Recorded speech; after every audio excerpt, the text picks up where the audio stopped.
Bonjour, bienvenue sur Monde Financier. Les marchés européens ouvrent dans le vert, boostés par les publications des minutes de la Fed, le dernier compte-rendu de politique monétaire. Alors les investisseurs ont salué le fait que la Fed puisse maintenir sa politique monétaire accommodante pendant un petit peu plus longtemps que prévu, un ton accommodant donc qui redonne goût au marché pour le risque. Du coup le CAC s'adjuge 0,3%, on est autour des 4455 points. Ailleurs même tendance à Francfort, le DAX grimpe de 0,6%, l'Eurostoxx grappille 0,3% et Londres plus 0,43%. Du côté des valeurs maintenant, et bien la saison des publications vient de commencer. On commence avec celle plutôt bien accueillie d'ailleurs de LVMH qui bondit de 2,8%, on est autour des 140,20 €. LVMH qui a donc dévoilé un léger tassement de sa croissance organique au T1, marqué par une forte accélération dans la mode maroquinerie, sa division phare. Mais en revanche, les ventes de cognac, elles, ont plutôt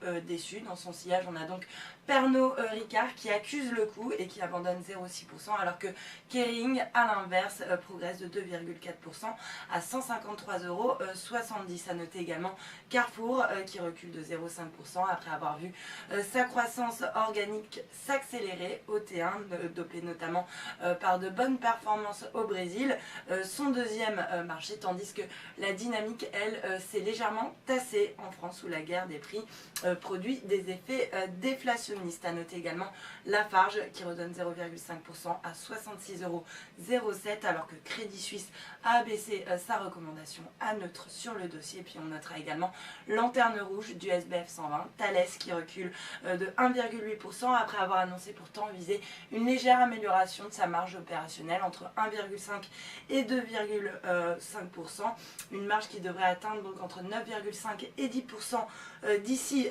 2018, mais le marché estime cela insuffisant. Et puis pour terminer, sur le marché d'échange, l'euro lui reste stable face au dollar, on est autour des 1,3858, il redonne en revanche 0,4% face au yen, on reste sous le seuil des 141 yens, puis à noter que le billet vert lui aussi recule de 0,39% autour des 101,71 yens. Et puis pour terminer, l'once d'or qui elle continue de reprendre de la hauteur, plus 0,86%, on est autour des 1317 $ l'once. Voilà pour l'ouverture, restez avec nous, très bonne journée.